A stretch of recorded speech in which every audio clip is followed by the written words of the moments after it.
Welcome to Storytime with Scott Boss. This is Color Changing Door, the final part.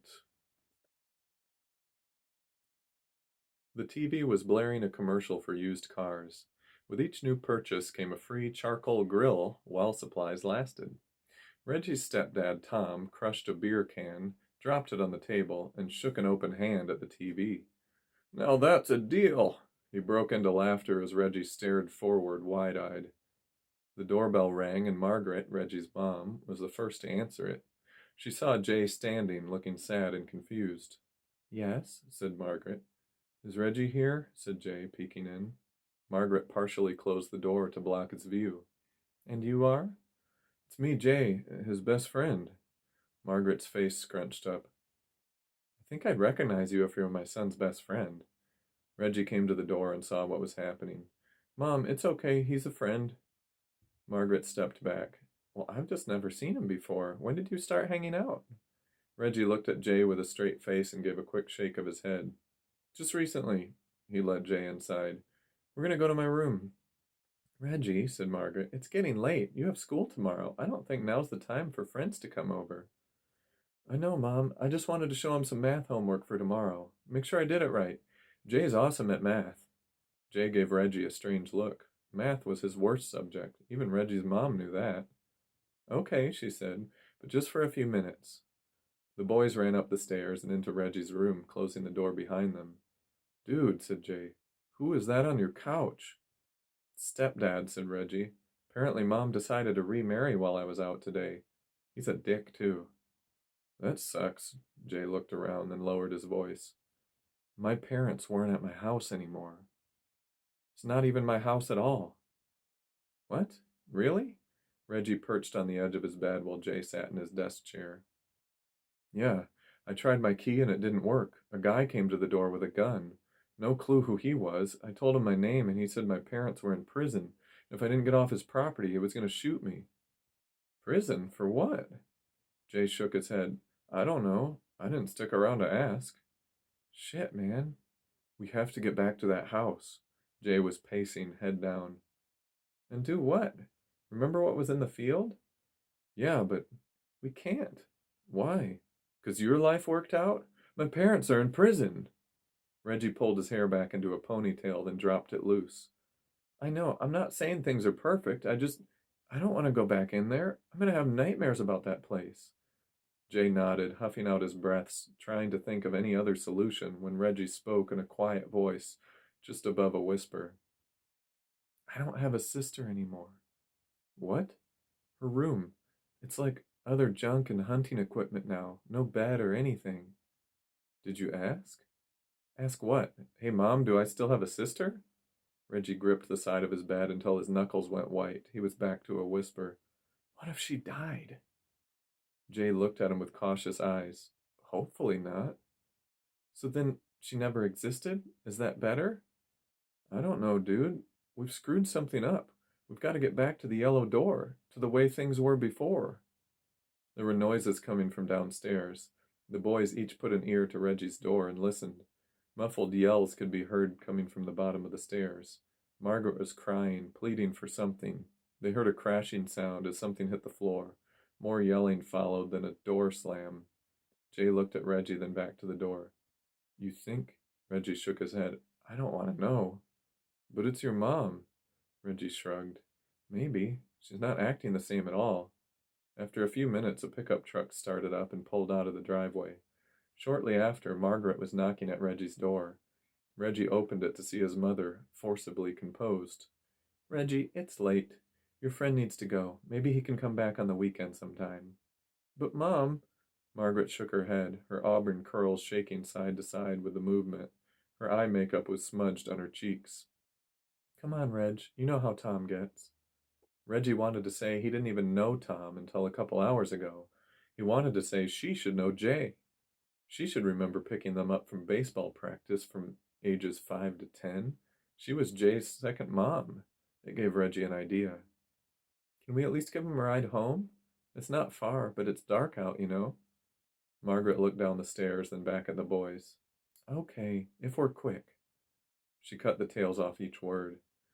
Cool, thanks, Mom. Margaret started down the stairs as Jay nudged Reggie. Dude, I can't go back. He paused when he saw Reggie's eyes. Really? Reggie gave a serious nod. She doesn't know where you live anymore. They climbed into Margaret's sedan. He lives right down Riley, said Reggie. It's on the right before the park. Okay, said Margaret. Seat belts. Thanks, Mrs. Walters, said Jay out of habit. Margaret froze in her seat, hand on the key. She watched Jay from the rearview mirror. How did you... Sorry, She turned around. What's your last name again? Do I know your parents? Jay swallowed hard. He couldn't think of a good lie. Pollard. Pollard? Margaret mulled over the name. Jason Pollard? Headlights hit the driveway. Tom was back. Margaret's eyes were cutting to the truck, then to Jay, then back.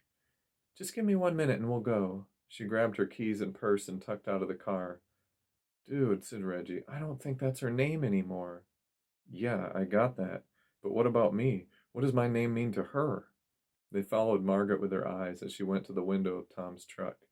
He rolled it down and his face turned sour as soon as she started talking. Oh shit, said Reggie. We've got to go. Come on. They jumped out of the car, then bolted down the driveway, sending gravel shooting up behind them. The house on Riley was only a mile away, if they ran fast enough. But the truck's headlights were on the move as soon as they crossed the street, sweeping across them like police searchlights. Jay and Reggie jumped the ditch into the neighbor's yard, then ran around their garage. Behind the garage was a cornfield, and down to the soil and dead stalks, but it was off the main road at least. The boys ran like they had in baseball practice all those years. Reggie was a better base stealer than Jay, but Jay had fear pushing him on. The different colored doors had changed everything for the worse. It had gone beyond losing a girlfriend.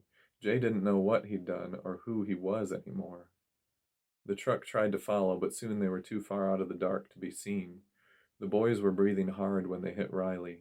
The house came into view. Its pristine condition still surprised them. They stopped behind a tree when they saw an old man and a younger man working in the driveway on a car. Shit, somebody lives here now, said Reggie. What does that mean, though? Can we still go through it? Right? Maybe, but look. Reggie pointed at a woman opening the blue door to the house and stepping down the stone path to the men. She was wearing a flowing dress and her shoes clicked on the stones as she went. What if we go in and it's just somebody's house? Jay didn't have a chance to respond. The headlights from Tom's truck lit them up as he pulled onto Riley. Margaret was with him. Shit, said Jay. You told her it was just before the park. I didn't know. It doesn't matter now. We have to run. Reggie waited as Jay stepped from behind the tree, looking back. Dude, said Jay. What if we just talk to them? What if we ask Mom to take you in or adopt you or something? What? I can't. My parents are in prison. I can't live here like that. And your sister. The guys working on the car turned to the boys arguing at the edge of the yard. The older man called out, Who's there? A woman stood closer to the younger man, grabbing a wrench. Who's over there? Called the younger man. Jay begged Reggie with his eyes. Now, we have to go now. Tom's truck parked on the edge of the road and the doors opened. Reggie, called Margaret, get away from him. Get over here. Reggie looked back to the sound of his mother's voice, still hesitating. Fuck it, said Jay. He took off running. The men were prepared for him to come at them. They were more than surprised when he made a sharp cut on one of the stones and shot for the front door. The kids, yelled the woman. Dave, don't let him. But the man was already running. Jay hoped to God that the door wasn't locked, that it didn't lead to the nice family's home and their unsuspecting children. He didn't have a choice, as the wrench-wielding man was just behind him. Jay jumped up the 3 steps and landed on the porch, tipping back ever so slightly and fearing he'd fall right into the man's arms. Jay grabbed the railing to propel him forward. The blue door's handle was unlocked. He threw it open and froze in place. 2 sets of pale blue eyes looked back at him, a 5-year-old girl and her 3-year-old brother. There was a growl behind him. Get away from them! Jay had a decision to make, one he'd been mulling over since they had arrived to see the men in the driveway. If he got in the house, and it didn't bring him anywhere, what would he do then? He remembered fire safety at school. There was always another exit in houses, a back door, a window, something. He'd run straight through, out the back, and figure out what to do from there. Regardless, it was better than taking a wrench to the head. He dove through the opening, contorting his body to not plow over the little girl. She freaked when she saw him coming in. He would have missed her, but she threw up her hands to cover her head and turned sideways.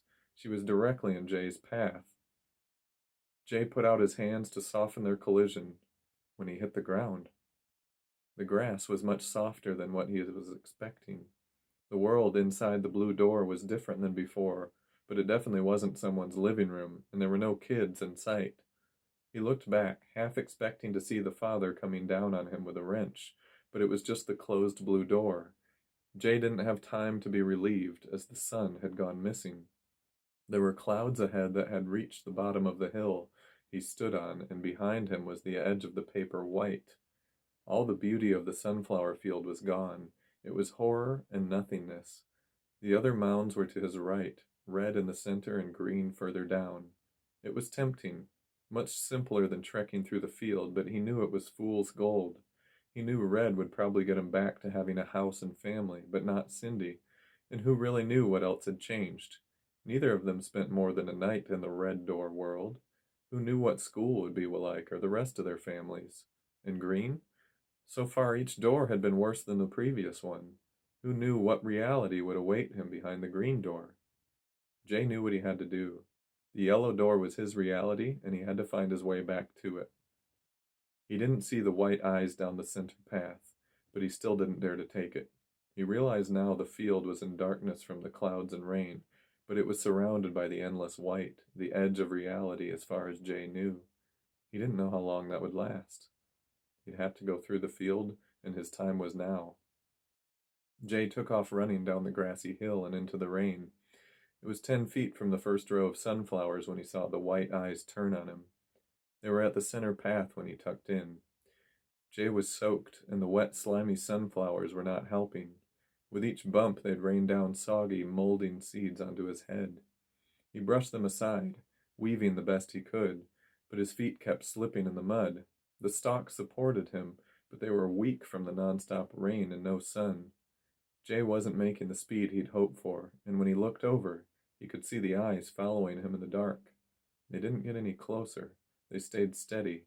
Whether he liked it or not, they were his compass. It was slow but steady as the rain and seeds poured on his head.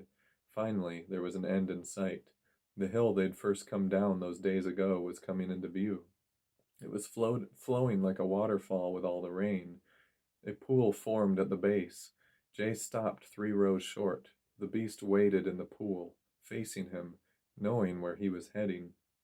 Jay could finally make out more than the white eyes. It was on 4 stick-like legs. The rest of the body was shaped like an elk, tall and strong. Its chest and neck were covered in a thick black fur.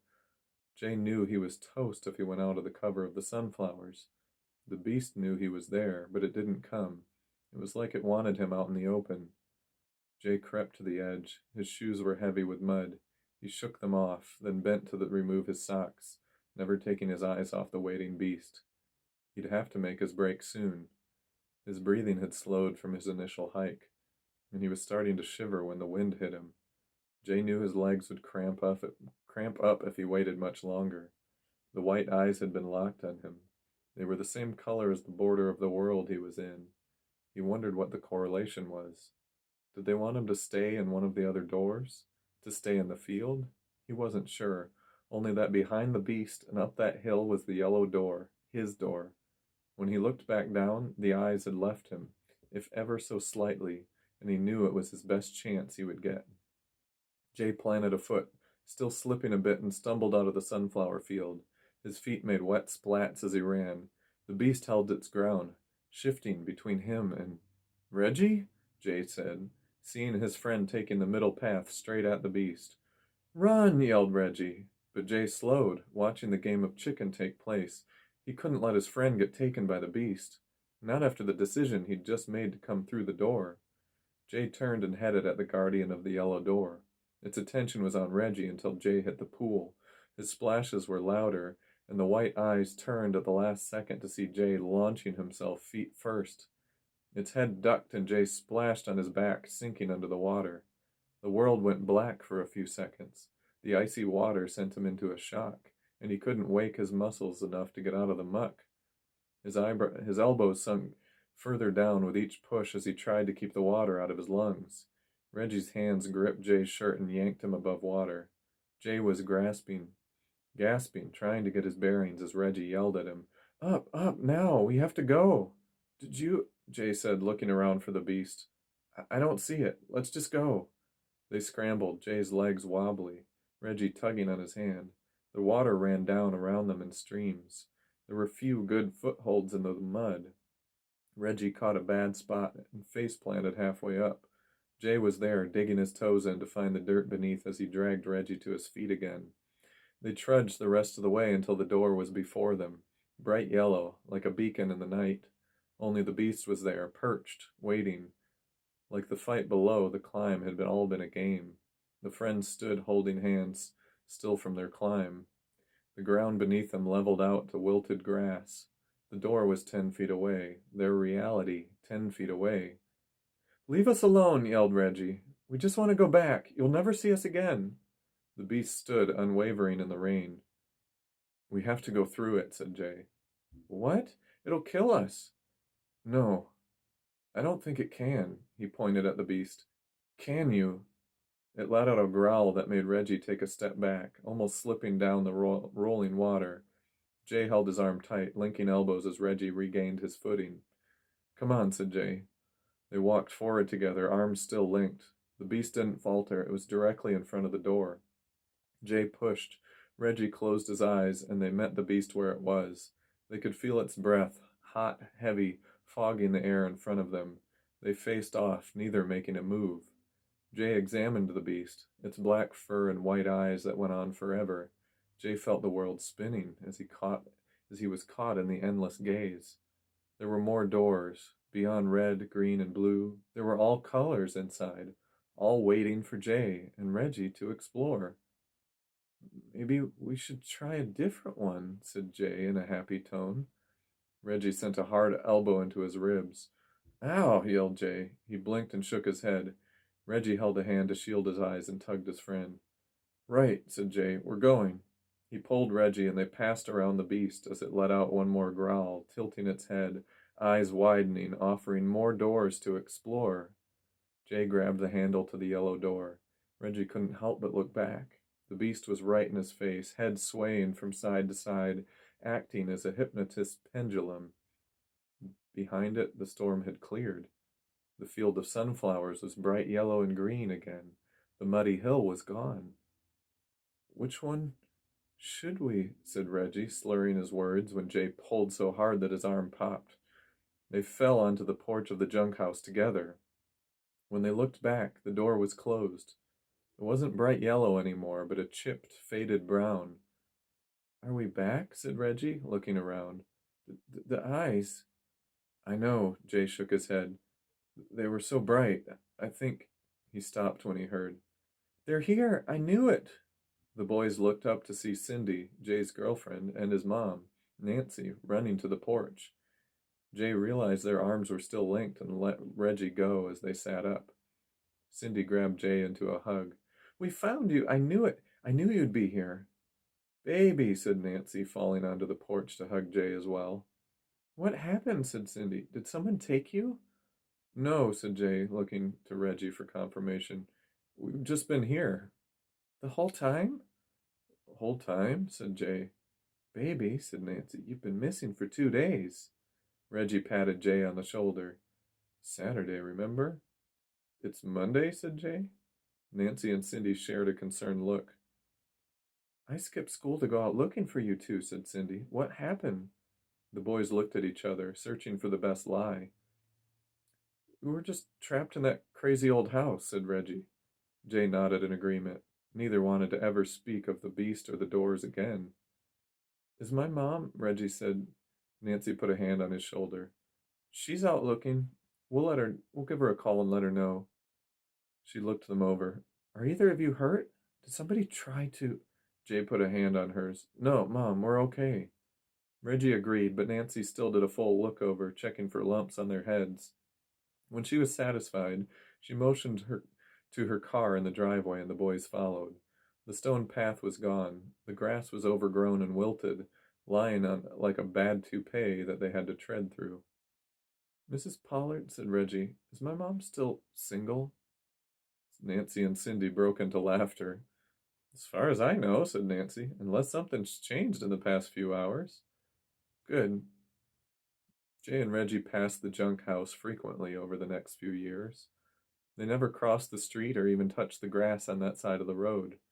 The door remained brown and peeling until Reggie moved away for college and Jay joined the military. One day, when Reggie was getting married in the mountain chapel in Colorado Springs, and Jay was out on patrols in Afghanistan, two girls stood at the bottom of the steps to the junk house, Tina saying to Tanya, "That's my favorite color." She twisted a braid around her finger. Tanya scoffed, crunching up a bag of Doritos and tossing them to the grass. She licked the artificial cheese from her fingers as she said, "I know." She poked the image of Tweety Bird on Tina's shirt and giggled. "Stop it." Tanya stood back, tilting her head at the old house. "I dare you to see if it's unlocked." And that is the end of Color Changing Door. If you enjoyed it, please head over to Amazon and look for my audiobook, Interstellar Islands. Otherwise, come back next week for the next story.